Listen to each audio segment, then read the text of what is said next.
As far as this course of Vipassana is concerned, uh, I'm uh, I'm very thrilled after completing this course, and I want to shed some light on this course. So first of all, while on arrival, we are informed that through this entire period we have to observe a silence of 10 days. This is called noble silence. Means you have to be in yourself. You don't have to interact to anybody else in your surrounding. So the entire thing is about overhauling your mind, a deep-rooted surgery of your body and mind to reform it, to reshape it. So this was the primary thing we had to observe in those 10 days. Apart from that, the second thing was that we had to, as per the tenets of Buddhism, as Buddha himself has enunciated these principles. So we have to observe 5 silas. Silas are nothing but moral temperaments. The first, and these are very important for the realization of this whole thing of Vipassana. The first and foremost among them is you have to speak a truth. Means it is the first proposition of Sila. Satya. Second is non-injury to any living being. That is ahimsa. The third being non-stealing, non-appropriating other property. Fourth is living a life free from indulgences, avoiding all type of sensual pleasures. And fifth, and the not the least, uh, is avoid any type of intoxication. So these are the things which are mandatory. If you are venturing in this field, these are primary thing you have to observe. So these are the sila. After that, I will like to throw some light on the schedule of this program. Uh, the On every day, this was a rigorous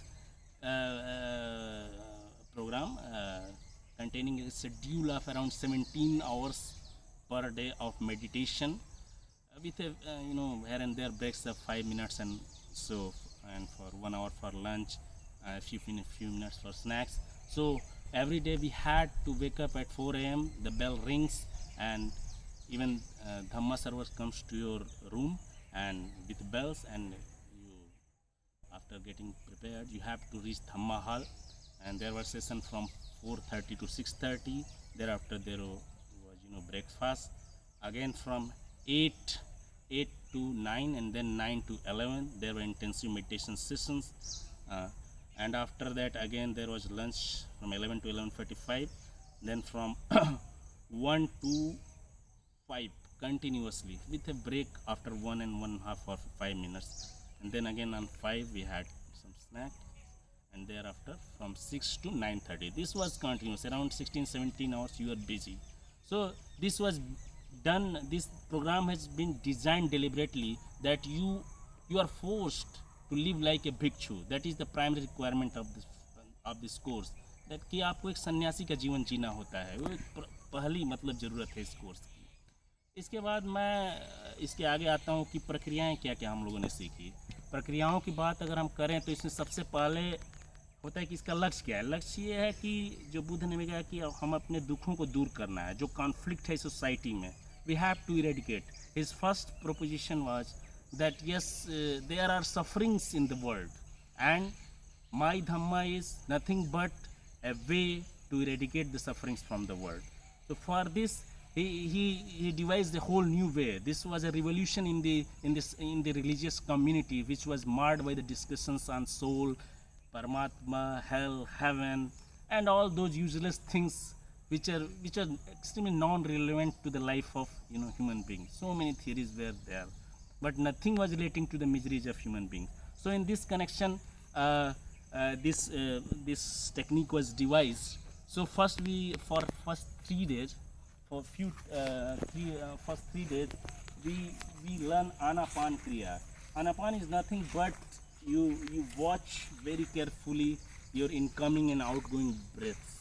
So this thing you have to practice, and after that you have to feel sensation in some limited triangular area.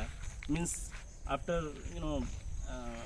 after investing a few days in this, you get a feel of that thing, that you start developing a sensation. And this is part of there are 3 things which Buddha has propounded in realization of the ultimate truth. First is your seal, second is samadhi, and third is pragya. So for realizing the seals, these the first first 3 days are invested. After you get some confidence, you get some some your hands on anapan kriya. uh, uh, we we we are made to practice samadhi.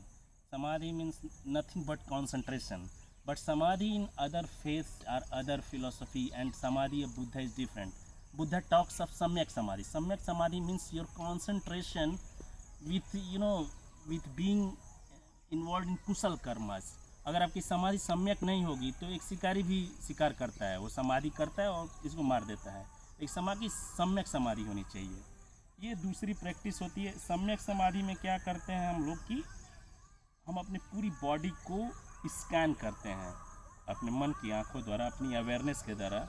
Bye moving our awareness from top to bottom, from head to feet, we observe each and every organ. And the most important thing, the crux of this technique is that when some some incident, some wanted or unwanted incident occur in our surroundings, there are some sensation in our body. So we have to see that sensation, but by being very neutral, very in a drashta bhav, we not have to feel the pain, sensation of pain with a pain. Mean अगर आपको कोई संवेदना होती है तो उसको बहुत ही हम तटस्थ भाव से देखने की कोशिश करते हैं, ना कि उसको रिएक्ट करते हैं. क्योंकि देखिए बुद्ध ने जो ये मार्ग बनाया, उन्होंने हर कदम पे सच को देखा कि दुख का कारण क्या है. दुख का कारण वो बाहरी घटनाओं को नहीं बताया, वो अंदर की संवेदनाओं को मेन दुख का कारण बताया. उसका भी एक चक्र है, वो बहुत लंबा हो, से पूरी फिजिक्स इन्वॉल्व है उसमें. इसीलिए मुझे रास्ता बहुत पसंद आया कि बुद्ध ने अपने शरीर को विघटन विश्लेषण के स्तर पे जा कर के तरीके से परमाणुओं के स्तर पे, तरंग के स्तर पे इस शरीर को ऑब्जर्व किया और ये पाया कि मतलब जब कोई संवेदना होती है और जब हम उसको रिएक्ट करते हैं तब मतलब उससे रिलेटेड पेन और बढ़ता है और मल्टीप्लाई होता है.